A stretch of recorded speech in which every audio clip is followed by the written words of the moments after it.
Alors bonsoir à tous et à toutes. Alors je suis Clément Stonner, je suis externe à Extia et pour ceux qui me connaissent, j'ai déjà fait des présentations des comètes sur tout ce qui touche au métaverse et à la blockchain.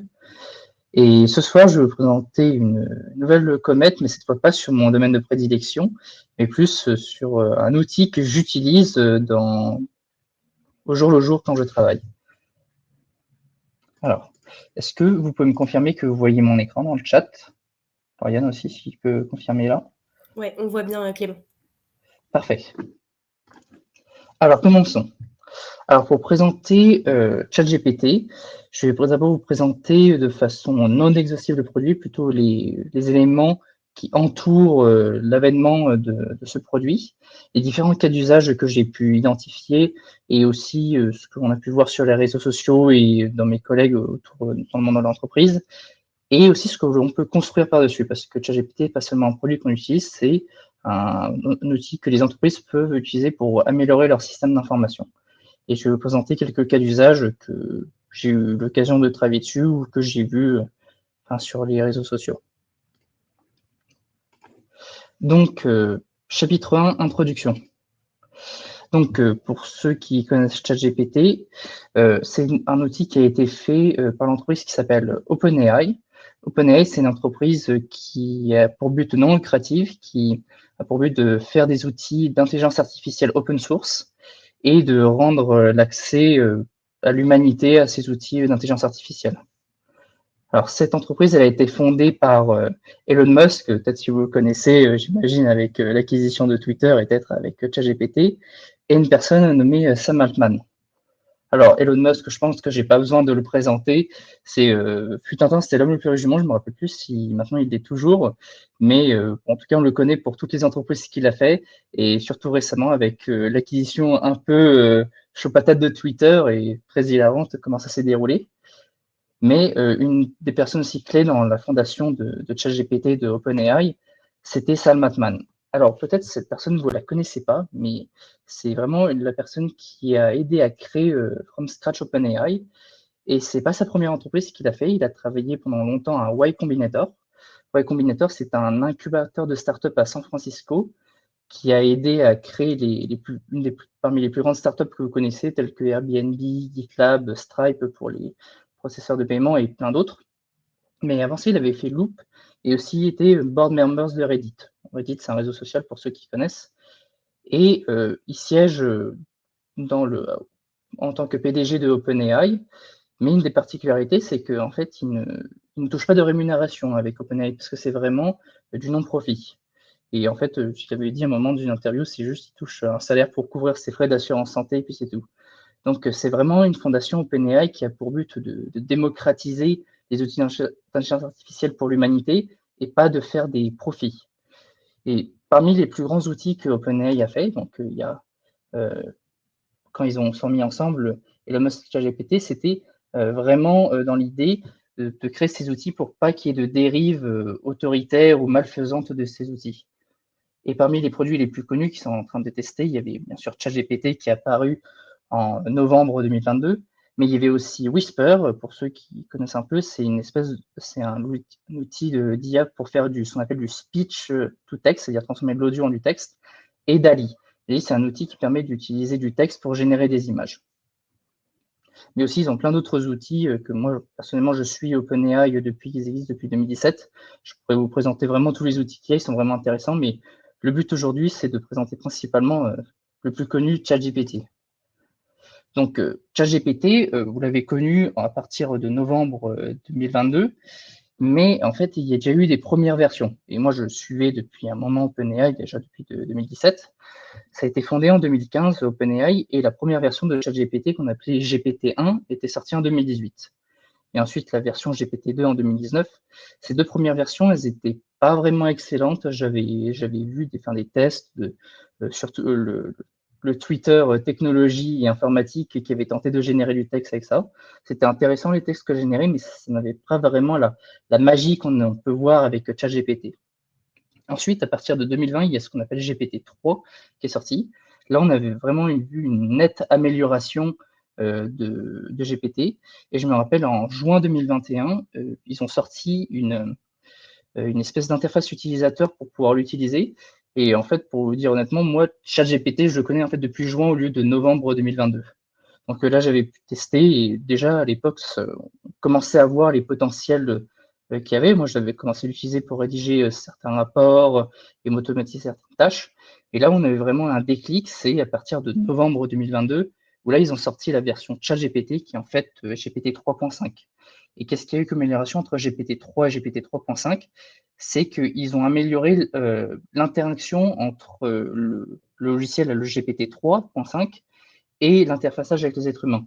Donc, il y avait cette notion, on pouvait avoir une conversation avec, alors qu'avant, c'était juste une seule entrée, et puis c'était tout.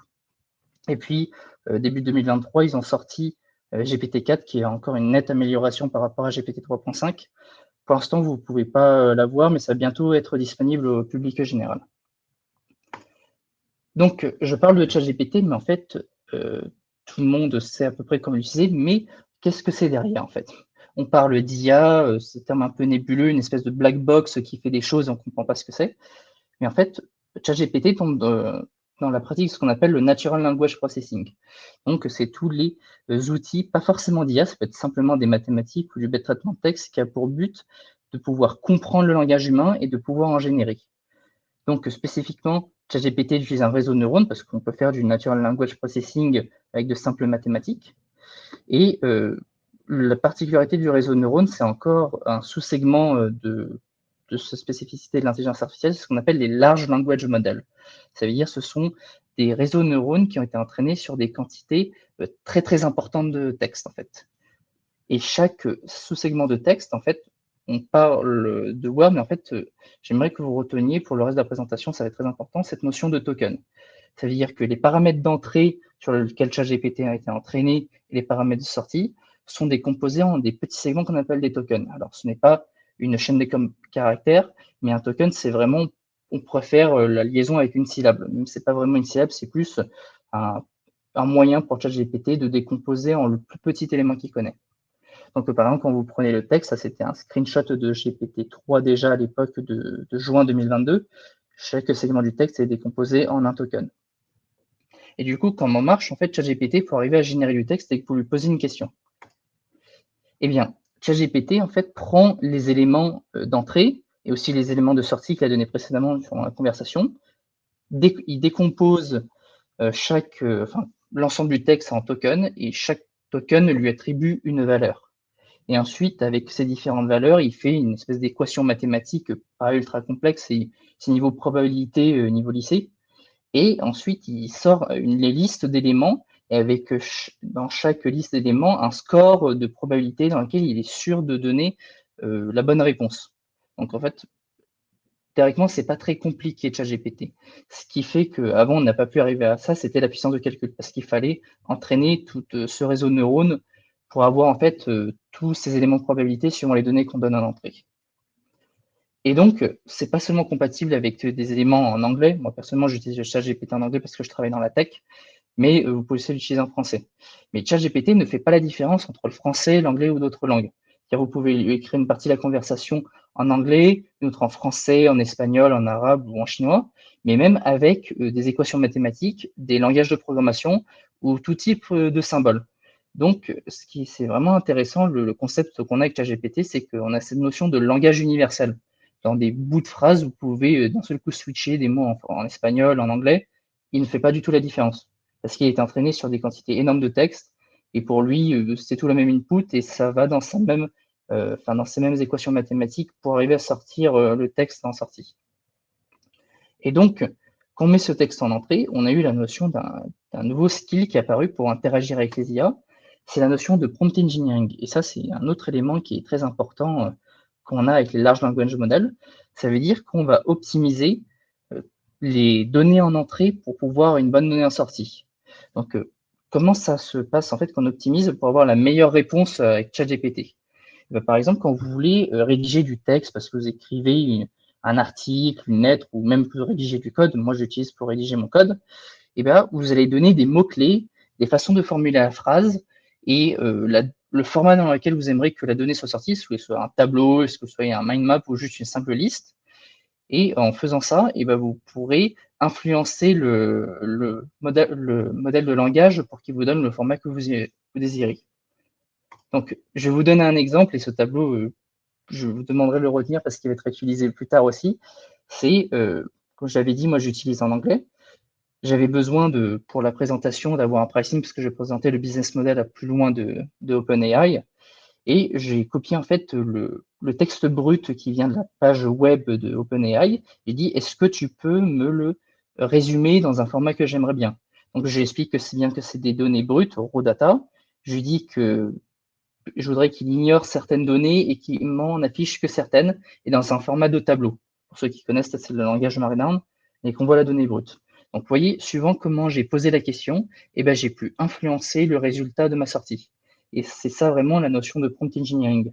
Et si on zoome, on voit bien la différence, c'est qu'il y a la donnée brute et la façon dont j'ai influencé ChatGPT pour qu'il me donne la bonne réponse. Voilà. Et le tableau, retenez-le parce que ça va arriver juste après avec le business model. Donc, le business model de ChatGPT avec OpenAI. Alors, le plus connu, c'est ChatGPT Premium. Et disclaimer, moi, j'ai le Premium, je paye mes 20 francs par mois et je l'utilise beaucoup. Grâce à ça, j'ai accès à des fonctionnalités qu'il n'y a pas dans la version gratuite. Alors, ils font pas mal d'argent avec la version Premium parce que maintenant, aujourd'hui, quasiment tous les développeurs de la communauté tech Twitter ont acheté le ChatGPT Premium. Et grâce à ça, on peut s'y installer les plugins et c'est beaucoup plus rapide. Enfin, on a accès à des meilleurs modèles de langage sur ChatGPT. Mais un autre business model qu'on ne voit pas forcément, c'est au niveau de leur API. ChatGPT, ils ont une API publique et des systèmes d'information comme par exemple des petits programmes en Python ou en Java ou tout ce que vous voulez peuvent se plugger là-dessus et utiliser ChatGPT comme utilise n'importe quelle API. Donc, avec ça, on peut personnaliser nos systèmes d'information avec des outils d'IA très puissants, beaucoup plus puissants qu'on n'a jamais eu auparavant. Donc, voilà, par exemple, là, c'est le petit tableau du pricing suivant les modèles de ChatGPT que vous voulez. Vous voyez qu'il y a les pricing pour l'entrée et la sortie. Et bien sûr, suivant les modèles que vous utilisez, ça coûte plus ou moins cher parce qu'ils sont plus ou moins performants. Une autre chose qui est intéressante, c'est que OpenAI a fait partenariat récemment avec Microsoft, notamment pour les produits Microsoft qui intègrent maintenant ChatGPT. Donc, il y a des Bing Search pour ceux qui ont vu passer peut-être sur les réseaux sociaux. Il y a GitHub Copilot X, qui est différent de GitHub Copilot. GitHub Copilot, c'est un outil qui permet aux développeurs, en utilisant leur éditeur de texte, de mieux écrire leur code. Et GitHub Copilot X, c'est une nouvelle version qui utilise de base GPT-4, en fait. Donc, on a vu une sacrée augmentation de la productivité quand on utilise ces outils. Vous pouvez déployer aussi une instance privée de ChatGPT sur le cloud Azure. Par exemple, certaines entreprises ils décident, parce qu'ils ne veulent pas utiliser l'API publique, parce que c'est hébergé aux États-Unis, il y a des risques de vie privée. Donc, ils déploient une instance de ChatGPT directement sur les data centers en France ou ailleurs dans le monde. Et bien sûr, l'intégration de ChatGPT dans tous les outils de la suite Office. Et puis, encore juste hier, ils annonçaient l'intégration dans le kernel de Windows directement, alors, pas le kernel, mais directement l'OS.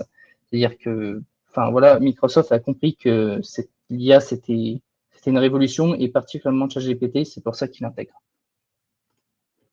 Et aussi, il y a une concurrence à ChatGPT. Alors là, j'ai remis Bing AI, qui est en fait Bing Search derrière, parce que en fait, c'est une version un peu modifiée de ChatGPT qu'ils utilisent, et ils essaient de se positionner comme concurrent à ChatGPT. Bon, Bing n'est pas aussi performant malgré l'optimisation qu'ils ont fait, mais quand même, ils essayent de grapper des parts de marché à OpenAI. Il y a aussi, j'ai identifié Jasper AI pour faire du copywriting et la génération de texte, qui est plutôt sympa, mais qui n'arrive pas trop à la cheville encore de ChatGPT. Il est vraiment spécifié pour tout ce qui est email marketing et marketing sur Internet.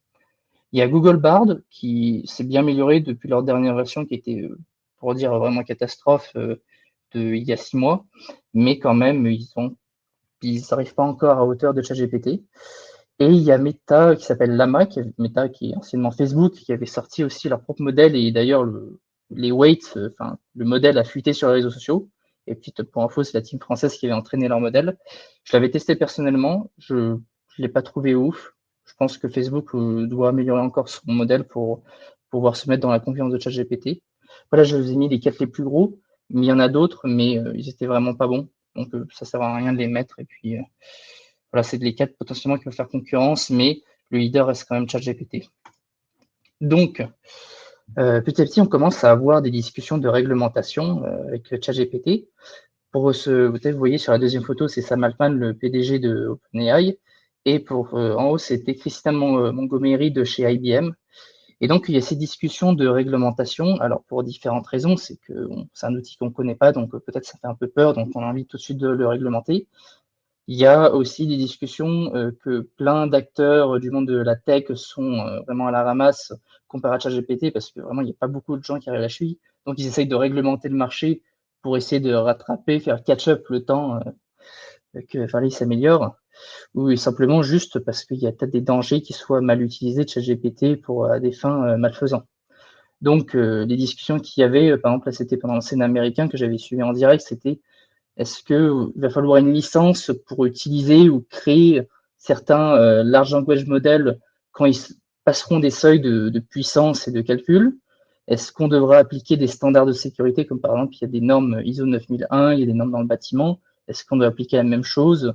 Et aussi, est-ce que ces normes, des standards de sécurité, on doit l'appliquer aussi pour tous les modèles qui sont open source? Ça, c'est la discussion qui a été faite.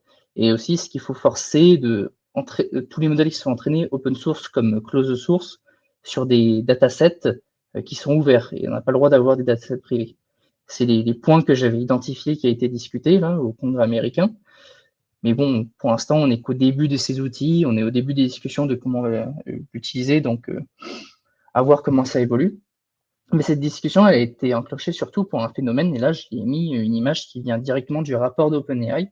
C'est intéressé, OpenAI a publié un rapport sur les performances de ChatGPT. Je me suis beaucoup inspiré pour tirer des éléments techniques de la présentation. Parce que le but, c'est pas que je vous présente simplement ChatGPT, c'est bien, ça permet d'afficher des textes de marketing sympas. C'est vraiment comment ça marche et c'est quoi les compétences clés que ça résout, en fait. Et là, si vous voyez sur ce graphe, alors désolé, c'est un peu petit le texte, mais là, ce que vous voyez en bas, c'est la liste des examens qui est aux États-Unis. Donc, il y a le barreau, les examens médicaux, les examens biologie. En bleu, c'était GPT 3.5, donc ChatGPT. Donc, pour ceux qui ne payent pas, c'est ça que vous avez accès. Mais GPT-4, par exemple, moi, je l'ai, parce que je paye mes 20 francs par mois. Et bah, on voit une augmentation significative des performances de ChatGPT. Et ça, sur des examens standards de Master's Degree, donc c'est Bac plus 6 aux US, donc c'est Bac plus 5 en France. On voit que ChatGPT, juste en lisant les énoncés, et sans données extérieures à d'un être humain, juste avec son entraînement, eh bien, il était capable de scorer sur plein d'examens plus que 90% de la moyenne des étudiants. Donc, c'est à se poser la question, est-ce qu'il faut des réglementations? Est-ce que peut-être c'est pas simplement nos examens qui sont mal faits, qui ont juste besoin d'apprendre par cœur, qui ne demandent pas plus de logique? Ça, c'est des discussions qui sont en train de se voir, et c'est ce qu'il y a eu pendant les discussions avec le Congrès. Mais je tiens à vous rassurer, c'est que ChatGPT, c'est pas Dieu, ça fait pas tout. Et là, je tire ces sources directement du même rapport où j'ai tiré le petit graphique.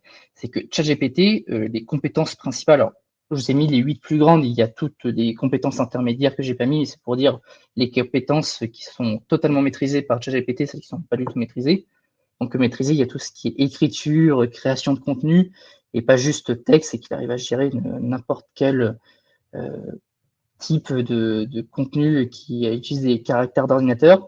Mais même, on avait vu avec certaines versions de Bing qui étaient en test, qui arrivaient même à gérer les images en utilisant d'autres modèles open source. C'est aussi comprendre tout ce qui est lecture et un petit contexte. Il sait faire de l'écoute active, c'est-à-dire à chaque fois qu'on lui pose des questions, il sait rebondir et suivant ce que lui dit précédemment, il sait poser les bonnes questions. Et étonnamment, il est très fort en mathématiques, parce qu'en fait, les mathématiques, c'est des symboles très structurés et il y a une suite logique. Il y a, je sais pas, une vingtaine, trentaine d'axiomes en mathématiques, maximum, peut-être 10, je ne me rappelle plus, pour me corriger les mathématiciens dans le chat. Et vu que c'est très structuré, il est très champion là-dedans. Par exemple, ce qu'il ne sait pas faire, c'est tout ce qui est le raisonnement logique, esprit critique. C'est encore, il a vraiment beaucoup de mal, voire même il est très mauvais là-dedans. Tout ce qui est monitoring de situation en temps réel, alors ça, c'est plus parce que les interfaces avec ChatGPT, pour l'instant, c'est que une espèce de chatbox, mais peut-être que ça dès que ces interfaces s'amélioreront, peut-être que ça va s'améliorer aussi. Tout ce qui est sciences dures, parce qu'en fait, les sciences dures, c'est pas vraiment des mathématiques, ça prend en compte plein d'approximations de vrai monde, et ChatGPT est vraiment à la ramasse dessus. Et ce que j'appelle les learning strategies, c'est comment s'adapter, ce qu'on appelle le adaptability quotient aux États-Unis, c'est comment on arrive à s'adapter très vite à une situation qui change. Et ça, ChatGPT, vu qu'il a été entraîné et son entraînement est fixe, bah, il ne sait pas changer. Et vraiment, il disent comme compétence, parce qu'aujourd'hui, on est dans un monde qui bouge de plus en plus vite et une IA qui, si elle a besoin de tout le temps être réentraînée, c'est pas pragmatique. Donc voilà, ça c'était pour l'introduction un peu plus ou moins technique à ChatGPT. Là, je vais vous présenter les cas d'usage. Donc, en entrée de ChatGPT, il peut lire du texte brut, il peut lire de la donnée non structurée comme structurée. Alors, pour les informaticiens, vous connaissez bien ce terme de données structurées, non structurées. Et pour ceux qui ne connaissent pas pour les informaticiens, ce qu'on appelle la donnée structurée, c'est par exemple un tableau Excel, c'est très structuré, les informations qui sont. Il y a des dates par colonne, il y a des noms par colonne, il y a des types dans d'autres colonnes, il y a des gens dans d'autres colonnes, alors que les données non structurées, c'est vraiment des données mal organisées et il n'y a pas de pattern prévisible pour lire ces données. Et ChatGPT, c'est les prendre en compte. Et c'est aussi, par exemple, prendre les logs des systèmes d'information. Et pour certaines versions, vous ne l'avez pas sur ChatGPT, mais par exemple, pour certaines versions de Bing, il sait lire les images. Donc, ce n'est pas juste du texte qu'il arrive à comprendre, c'est même, vous pouvez me donner des photos, des schémas informatiques ou toute autre chose, des slides, il arrivera à comprendre le contenu comme si vous lui avez donné du texte. Et donc, les hard skills, c'est si je les appelais comme ça, c'est comment il est capable de traiter cette donnée. Alors, j'ai séparé en deux familles, c'est plutôt comment il est capable de l'analyser. Donc, il sait faire des classifications et des catégorisations. Il sait reconnaître des patterns, des éléments récurrents et identifier des tendances dans ces patterns. Et la détection d'anomalies, ça veut dire que non seulement il identifie les patterns, mais il identifie les sous-éléments qui sortent de l'ordinaire dans les données qu'on lui a rencontrées. Donc, ça paraît un peu abstrait ces données, mais avec des exemples que je vais vous montrer dans le reste des slides, vous allez comprendre en fait cette notion de hard skills que j'ai identifié. Et pas juste que j'ai identifié, mais je me sers beaucoup de la documentation technique de OpenAI sur ChatGPT et de leur rapport. Et ensuite, pour la transformation de la donnée, il est capable de transformer la donnée, donc par exemple traduire un texte d'anglais en espagnol, ou même de reformater un texte par exemple, un long mail de marketing en un résumé tout le long d'Inodread, ça parle de quoi, c'est quoi le sujet. Il sait faire des résumés, donc identifier les éléments clés et supprimer les éléments rébarbatifs dans les données. Et aussi, même faire de l'analyse prédictive, c'est-à-dire sur des données qu'on lui a données, il est capable d'identifier des éléments qu'on ne lui a pas donnés et des éléments dans lesquels il manquait le contexte et donner des tendances à long terme avec des sous-segments de données qu'on a donnés. Donc, en fait, c'est vraiment les compétences de base de la data science et de la data analytics qui ont été données. Donc, avec ces compétences et les données qu'on a en entrée, ce que j'ai identifié, alors ça, c'est très subjectif comment j'ai mis le contenu. Donc, ce que je trouve qui est OK pour utiliser, c'est faire du brouillon, du brainstorming, la programmation. Moi, personnellement, je suis ingénieur blockchain, donc je programme beaucoup sur les technologies de blockchain et j'utilise beaucoup ChatGPT H24. J'ai mis plusieurs écrans. J'ai mon écran avec mon éditeur de code et tout le temps à côté, ChatGPT qui est ouvert. Je lui donne, je parle beaucoup avec lui, je pose des codes. Est-ce que tu peux me modifier ça? Là, j'ai eu telle erreur à un moment dans le terminal. Et pour moi, c'est vraiment très bien pour le débugage informatique. Tout ce qui est l'analyse de données et l'automation et les process. Alors, ça, c'est pas vraiment au niveau du chat, mais ce sera plus au niveau de l'API. On pourrait imaginer faire des petits scripts Python qui permettent d'automatiser des tâches dans les entreprises. Pour faire des emails internes aussi, c'est plus pour la rédaction de contenu, deuxième partie. Et je précise bien email interne parce qu'il y a d'autres parties, je trouve que ce serait un peu dangereux et je vais venir après. Faire des comptes rendus de réunion. Déjà, juste utiliser ChatGPT pour copier-coller les données en brouillon que vous avez marquées. Mais même, je me rappelle, dans certaines boîtes, des amis à moi m'en parlaient, il y a des plugins qui commencent à se vendre sur des outils comme Microsoft Teams ou Zoom, où directement ça intègre avec ChatGPT. Il écoute votre conversation pendant 1 heure que vous avez une réunion, je ne sais pas, vous parler d'un sujet, et il vous sort non seulement pas seulement le, le transcript de la réunion, mais le résumé en 10 lignes. Et même, il peut vous envoyer par mail. Donc, pour faire des comptes rendus, pour moi, c'est une très bonne idée. Faire la documentation interne, donc utiliser ChatGPT pour générer cette documentation. Et cette documentation, ça peut être des documents administratifs comme des documents légaux. Je précise les documents légaux, je pense que c'est très bien pour utiliser. Il y a certains autres documents, vous allez voir, ça commence à devenir tricky. Et vous allez comprendre pourquoi j'ai mis légaux administratifs et pas les autres juste après.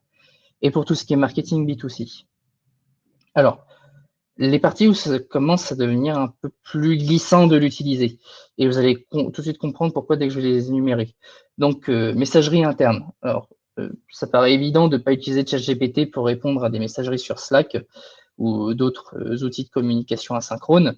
Mais évitez de faire ça parce que je pense que des personnes peuvent se retrouver très offensées si vous leur faites une réponse qui est censée être informelle avec ChatGPT.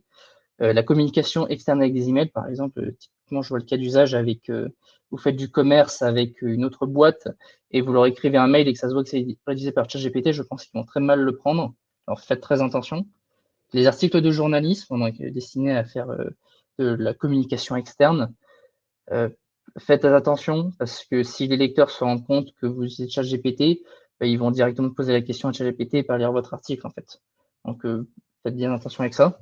Tout ce qui est marketing B2B, opposition avec le B2C, c'est que les gros clients, vu qu'ils payent des premiums comparé au B2C qui est moins cher, ils s'attendent à avoir un peu plus de personnalisation. Et si vous voyez que votre contenu, vous l'avez utilisé avec ChatGPT, le prendre aussi. Et typiquement aussi, faites pas des RFP avec ChatGPT. Parce qu'ils disent, si c'est pour avoir un RFP, j'ai un ami à moi qui lui est arrivé cet exemple. Il devait superviser un RFP pour faire travailler des entreprises, plusieurs entreprises de conseil. Et un des RFP, et ça se voyait que c'était rédigé par ChatGPT, il s'est fait next direct. Ils n'ont même pas regardé si c'était bon ou pas, en fait, parce qu'ils se sont sentis très insultés. Donc, pour tous les business managers, typiquement, le faites pas parce que moi, j'ai entendu ce cas et c'était next direct. Et aussi, faites gaffe avec les données sensibles et confidentielles, donc les données personnelles et les données de business ou même des mots-clés, des mots de passe. Dans ChatGPT, officiellement, je pense pas qu'ils sont en train de scrutiner les informations pour voir si des données sensibles ils utilisent eux-mêmes, mais faites attention parce que ChatGPT vous utilisez un logiciel qui est hébergé aux États-Unis et vous savez qu'il y a le Cloud Act, de plus en plus, on parle de la souveraineté des données, pas juste des entreprises, mais même au niveau des États-nations. Et donc, faites très attention là-dessus parce que peut-être dans le futur, il y aurait des réglementations comme ce qu'il y a eu avec Christina Montgomery qui disait que peut-être une utilisation de certaines données dans le ChatGPT serait illégale. Donc, commencez à faire gaffe maintenant parce que si les lois s'appliquent et sont rétroactives, je pense qu'il pourrait y avoir des problèmes. Et là, je trouve ça, c'est le big no-no. Alors, bien sûr, je ne les ai pas inclus, mais tout ce qui est légal, déjà parce que ce n'est pas dans les termes d'utilisation de ChatGPT, mais bon, je pense qu'ils ne vont pas apprécier les forces de l'ordre. Mais pour tout ce qui est évaluation des êtres humains, de l'automatiser avec ChatGPT, je pense que c'est pas un truc à faire. Donc, je disais que c'était très bien pour automatiser le système d'information des entreprises, mais tout ce qui est pour l'évaluation, qui a besoin de faire preuve d'empathie, un peu plus poussé que juste l'évaluation avec, on a rempli des objectifs dans les tableaux Excel, ça non. Remplacement des interactions humaines. Alors, opposition, je vais présenter plus tard les chatbots, mais remplacement total, ça c'est non. Je pense que ça va vraiment faire beaucoup de mal. Prenez pas des décisions juridiques commerciales, ne demandez pas de ChatGPT, c'est pas une source de vérité. Je vais vous expliquer pourquoi juste après. Et prendre des décisions même mineures en urgence avec ChatGPT parce qu'il y a vraiment besoin de bien gérer des analyses qu'on fait et comment on fait son prompt engineering et analyser les réponses qu'il nous donne. Et bien sûr, interaction sociale, envoyez pas des SMS à votre copine ou votre mère avec rédigé par ChatGPT parce que je pense qu'elle va très mal le prendre, si vous voyez ce que je veux dire.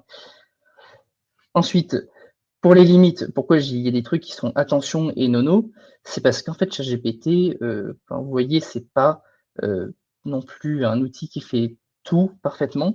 Et les raisons principales, c'est que ChatGPT est limité par son savoir sur lequel on a donné. Donc, tous les tokens qu'on lui a entrés, il a des chaînes de caractères, mais aussi comment il était entraîné. Parce que pour ceux qui connaissent un peu le monde du machine learning, l'intelligence artificielle, c'est pas parce qu'on donne tout le temps la même donnée à l'entrée, souvent comme on entraîne la donnée, peut-être puissance de calcul ou d'autres paramètres, et ça va donner un autre résultat en sortie. Donc ça dépend aussi de son entraînement, et ça par contre, on ne sait absolument pas comment a été fait l'entraînement de ChatGPT, il garde ça assez confidentiel, OpenAI. Et aussi une autre chose, c'est que ChatGPT n'est pas au courant de votre contexte. Le seul contexte qui est au courant, c'est juste la conversation que vous avez eue avec lui. Il ne sait pas comment vous vous appelez, il ne sait pas quelle est votre situation, il ne connaît pas ce qu'il y a autour de vous, qu'est-ce qui se passe dans votre tête. Donc, ne prenez pas comme argent comptant ChatGPT. Et surtout, ChatGPT, comme vous avez vu, c'est en fait des algorithmes de probabilité de niveau lycée, mais ça reste quand même des probabilités.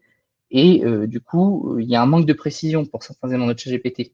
Si vous posez une question bateau, comme par exemple sur le film Indiana Jones, il va savoir répondre.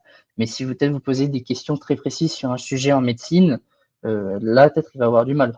Donc, faites la part des choses, on les ChatGPT. Et surtout, je tiens à avertir, j'ai mis une icône en gros. parce que plusieurs personnes font l'erreur, ChatGPT n'a pas accès à internet. Alors, moi, je commence à voir sur la version premium, j'utilise certains accès internet, là, ils sont en train d'amener ça, mais sur la version que j'utilisais, c'est pas encore disponible l'accès internet. Donc, essayez pas de demander, faire des revues de produits Amazon en mettant le lien je sais pas, de telle chaussure que vous trouvez sur Amazon parce qu'il n'y a pas du tout accès. Et je vais vous montrer, par exemple, comment il est capable d'halluciner les choses. Et ça, c'est un terme qui s'appelle l'hallucination sur ChatGPT. Là, c'est un exemple, j'ai piqué des slides que j'avais trouvé sur Internet. C'est fais-moi un résumé de tel article de presse. Donc, ça, c'est un article qui expliquait la faillite de le First Republic Bank aux US. Vous savez, en ce moment, c'est un peu l'hécatombe aux US au niveau des banques parce qu'ils augmentent les taux d'intérêt. Et là, c'était de faire résumer cet article. Et si vous voyez là, le slug de l'article, ça veut dire dans l'URL l'espèce de chaîne de caractères qui fait un résumé très très court de l'article. En fait, il a tendance à influencer parce qu'on mauvais ChatGPT, c'est ce qui s'est passé dans l'exemple.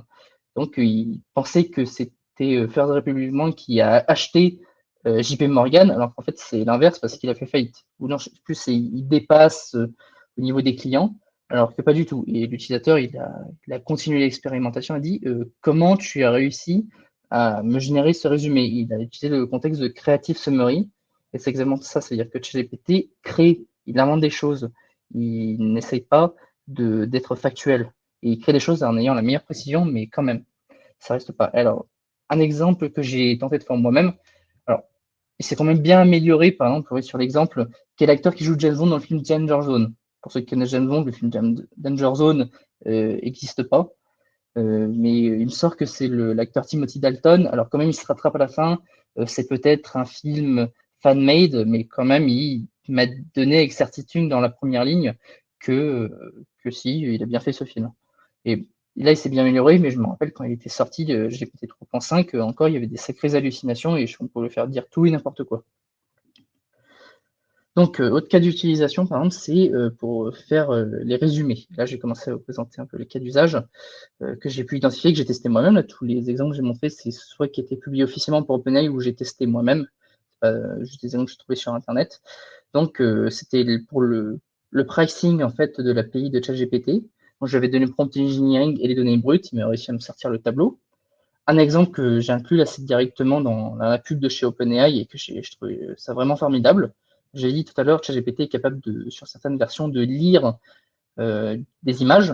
Et là, ce qu'ils avaient montré comme démo quand GPT-4 est sorti, c'était qu'ils avaient juste dessiné un site web avec un stylo sur un torchon, ils appelaient ça napkin là, dans le thread de Twitter, qu'ils avaient publié. Et vous voyez, enfin, là, comme schéma de site web, c'est vraiment pas beau.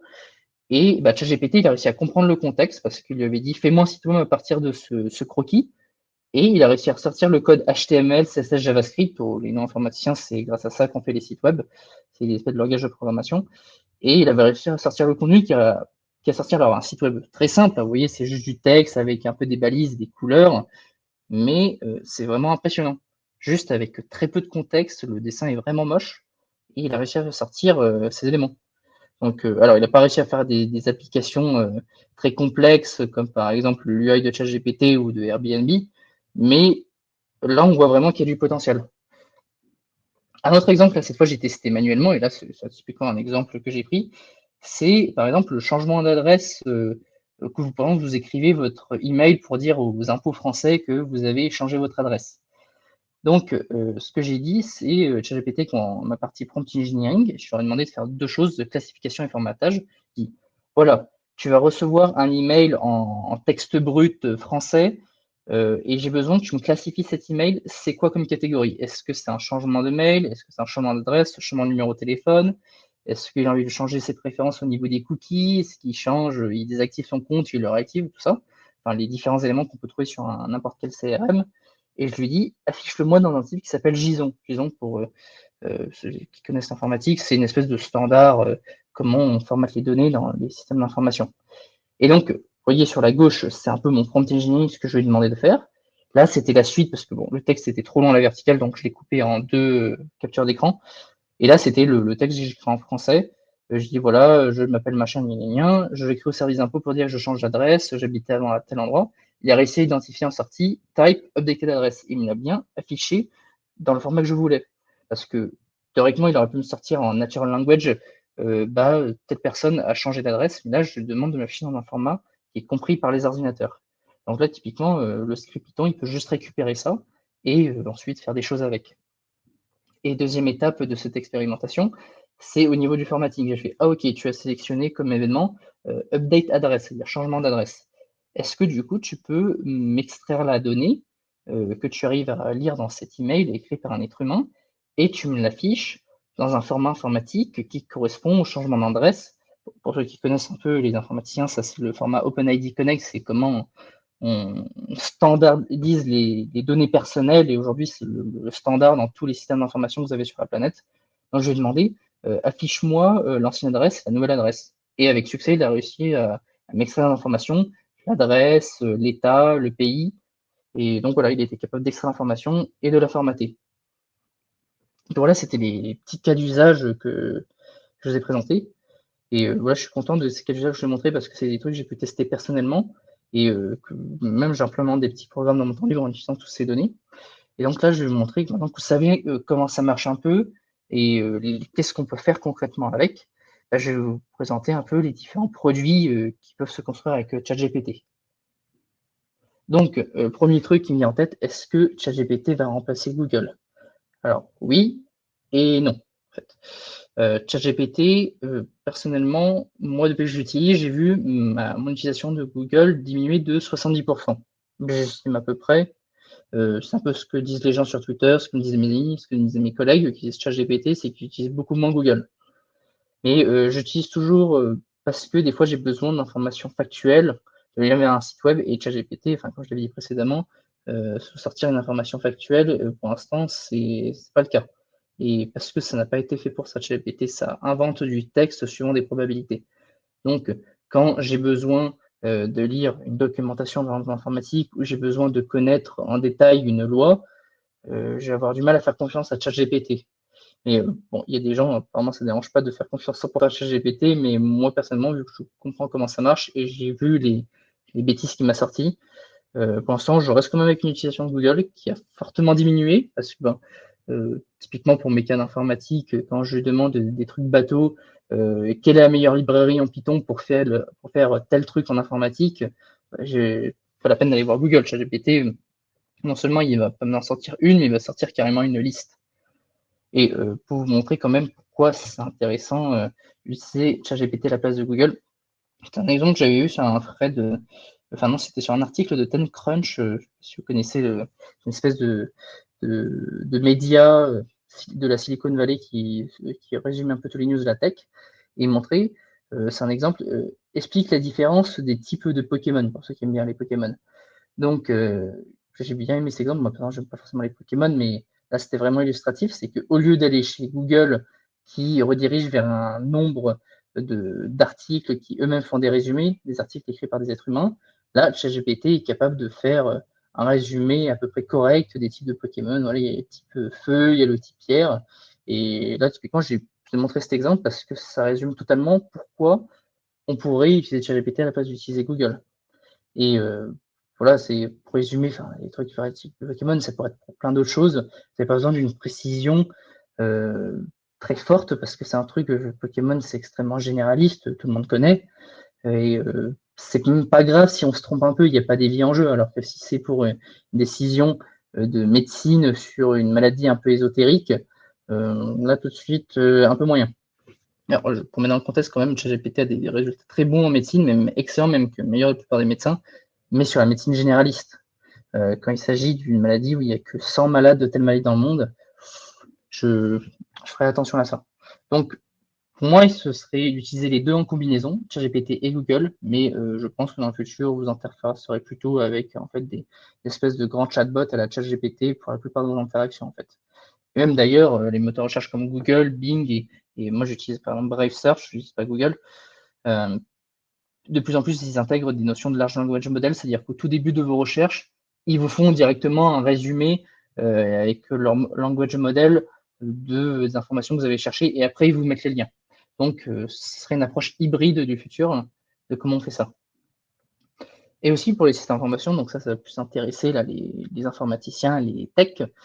Donc, ce serait d'utiliser l'API de ChatGPT, alors sur l'API publique, si vous êtes une petite boîte et si vous êtes une grande boîte qui a des soucis de vie privée et d'informations confidentielles, déployer une instance sur les clouds Azure, peut-être dans le futur ça va être sur Amazon et Google, sans que sur Azure. Donc ce serait d'utiliser ce ChatGPT pour automatiser des tâches, c'est-à-dire que quand vous écrivez des scripts en Python, typiquement l'automatisation du changement de mail du centre des impôts, si vous avez envie d'automatiser, au début, j'aurais utilisé les librairies Python, là c'est directement, on envoie la requête à ChatGPT, hop, il sort ce qu'il a besoin de sortir. Donc ça pourrait être l'idée. Et soit ce serait des mails, soit ce serait un chatbot, voire même de l'audio. Ça veut dire que si vous automatisez un call center, ChatGPT est capable d'écouter de l'audio et vous automatisez, ok, je me présente, je suis tel IA pour telle boîte qui gère le call center. Vous pouvez me décrire votre cas d'usage. Ok, j'ai compris votre cas d'usage. C'est changer d'adresse. Ok, et dites votre nouvelle adresse. Ok, j'ai compris que c'est votre nouvelle adresse. Parfait, je vous envoie la confirmation par email. Au revoir. Donc, je pense de plus en plus qu'on va voir ces systèmes l'utilisation d'IA intrinsèque au système d'information. Et c'est quelque chose que je trouve vraiment intéressant parce que ça pourrait donner des cas d'usage et automatiser, on n'a pas besoin de penser Python, on pensera plus natural language pour arriver à faire notre informatique. Et typiquement, c'est ce qu'a fait Duolingo. Pour ceux qui utilisent Duolingo, pour ceux qui n'utilisent pas, pardon, c'est une application pour apprendre les langues. Et là, ils ont une version premium qui ont intégré ChatGPT, elle s'appelle Duolingo Max, et ils ont utilisé ChatGPT pour mieux expliquer pourquoi, par exemple, ils ont eu faux à telle question, pourquoi c'était telle règle de grammaire dans tel cas, mais aussi fournir des services de chatbot personnalisés pour apprendre les langues. Pour ceux qui connaissent un peu Duolingo, vous imaginez, vous étiez très vite frustrés par moi personnellement, j'étais frustré quand je voulais apprendre les langues sur Duolingo, que c'était très rébarbatif, c'était très répétitif et pas très user-friendly à interagir, même si bon, on comprend le vocabulaire, ça fait le boulot. Mais là, avec ces services de chatbot, on peut avoir l'impression de parler à un vrai être humain, mais moi, quand j'ai envie d'apprendre l'espagnol, là, j'ai l'impression de parler avec un vrai espagnol. Non, ça reste pas parfait, mais des gens sont prêts à payer les 40 $ par mois pour avoir le Duolingo Max. Alors, autre petit cas d'usage, c'est pour les gamers. C'est d'ailleurs, il y avait une vidéo de Micode qui a été faite pour ceux peut-être qui suivent Micode, et je m'inspire un peu beaucoup de cette vidéo qu'il a fait. C'est pour les jeux vidéo. Donc, dans le même délire que les chatbots, ce serait d'avoir des interactions beaucoup plus humaines et dynamiques dans les jeux vidéo. Pour ceux qui ne connaissent pas les jeux vidéo, il y a ce qu'on appelle dedans, on peut jouer soit en multijoueur contre d'autres joueurs, soit ce qu'on appelle des players non joueurs, NPC. Et souvent, il y a des mèmes formidables sur les réseaux sociaux, des dialogues de sourds et un peu débiles qu'on a avec les NPC qui répètent tout le temps les mêmes lignes, en fait. Là, on pourrait avoir une personnalisation suivant qu'on est avec le joueur et pas juste avec le texte, c'est directement avec l'oral. C'est-à-dire, on peut être dans le microphone, on joue à des jeux, je sais pas, là, j'ai pris un screenshot du jeu Harry Potter, mais suivant ce qu'on répond, il pourrait réagir et du coup, il utiliserait ChatGPT ou n'importe quel autre large language model derrière. Et pas seulement pour les interactions et les réponses, c'est que dans l'exemple que montrait Micode, c'est dire qu'ils utilisait ChatGPT pour donner des personnalités aux NPC, plus des traits de caractère qui étaient préprogrammés, et ils évoluent au cours du temps, et du coup, il y a des interactions sociales entre tous ces espèces de bots ordinateurs qui font les NPC beaucoup plus réalistes. Et là, ce serait vraiment intéressant pour les cas d'usage. Là, pour les jeux vidéo, mais même pour des simulations, par exemple, de plus en plus aux États-Unis, c'est pas encore très développé en Europe, les pompiers, les gendarmes, les militaires s'entraînent dans des espèces de jeux vidéo très réels. Par exemple, nous, l'armée française s'entraîne sur Arma 3, si j'ai pas de bêtises, un de mes collègues qui est à l'armée m'expliquait ça. Donc là, on pourrait imaginer des modèles très réalistes de ces jeux vidéo, de ces simulateurs d'entraînement. Et ce serait très cool, hein. Ce serait un avantage compétitif pour les entreprises qui intègrent ça. Vraiment pas anodin, ça peut faire une sacrée différence. Donc l'autre cas d'usage, typiquement, c'est les chatbots, et il y a Snapchat qui a intégré récemment, alors je pense que c'est ChatGPT, si je dis pas de bêtises, ou peut-être ils ont utilisé une autre IA, à mon avis c'est ChatGPT parce que de toute façon tous les autres sont à la ramasse, pour avoir une espèce de compagnon IA qui connaît un peu toutes nos interactions sociales et qui permet de nous conseiller. Et puis voilà, c'est un exemple que j'avais trouvé de screenshot, mais vous pouvez imaginer n'importe quelle interaction avec son chatbot. C'est une espèce de petit compagnon sur le smartphone dans l'application Snapchat. Donc Snapchat qui est tombé un peu en désuète ces dernières années, peut-être qu'ils vont avoir un peu revigoration, peut-être, j'en sais rien, mais voilà, les entreprises aujourd'hui qui veulent être compétitifs sur le marché intègrent nativement des produits d'IA. C'est pour ça que Microsoft a introduit partout dans sa suite Office. Snapchat l'adopte pour essayer un peu de reprendre les parts du marché que l'avait piqué Instagram. Et donc, Voilà, on va voir comment ça évolue. Voilà quelques petits cas d'usage que je vous ai présentés, enfin pendant les produits. Donc, si on peut résumer cette présentation, en introduction, on a vu, je pense un élément qui est important, c'est OpenAI, pas juste ChatGPT, mais l'écosystème qui tourne autour. Parce qu'OpenAI ne font pas que ChatGPT, ils font aussi d'autres IA. Et ils ont pour but d'être ouverts. Alors, malheureusement, j'ai un peu l'impression que ça a tendance à changer depuis qu'ils ont vu la quantité de pognon phénoménale que ChatGPT génère. Donc là, il commence à devenir open source. Et même Elon Musk, qui avait fondé l'entreprise, là, il commence à se décélérer des projets. Il veut faire un concurrent à OpenAI. Il a dit ça sur l'interview de Tucker Carlson. Et il avait expliqué un peu les détails de comment faire un concurrent de OpenAI. Mais bon, pour l'instant, il reste assez ouvert, mais j'ai l'impression que ça va dans la mauvaise direction. On a vu le principe de large language model, donc qui est vraiment un élément spécial de tout le secteur de l'IA et du machine learning. On a vu la notion de prompt engineering, qui est vraiment un élément clé en fait quand on interagit avec ce large language model, c'est-à-dire qu'on ne pense plus Python, on ne pense plus, je ne sais pas quel langage ésotérique d'informatique ou autre, des CRM Microsoft 360 pour interagir, on pense vraiment au langage naturel d'être humain et dans sa langue. Alors moi personnellement je travaille en anglais, donc je parle en anglais avec le ChatGPT, mais vous pouvez du coup penser comme vous raisonnez dans votre tête pour des problèmes que vous devez résoudre et les différents business models qu'il y a avec ça. Les cas d'usage, on a vu les entrées et les sorties que peut générer ChatGPT, ce qui est OK et pas OK à faire. Et du coup, quand on a déterminé ce qui était OK et pas OK, c'est au niveau des limites, en fait, parce que ChatGPT n'est pas non plus parfait, de part de comment il est et aussi des interfaces qu'on a avec lui, et les différents exemples qu'on avait sur ChatGPT. Et du coup, les produits, est-ce que ça remplace Google? On a vu oui et non. Les architectures pour construire ces produits et comment on pourrait interagir avec ces produits qui utilisent ChatGPT. Donc voilà, c'était tout pour la présentation. Je vous remercie de m'avoir écouté et si vous avez des questions, c'est avec plaisir que je vais vous répondre dans le chat.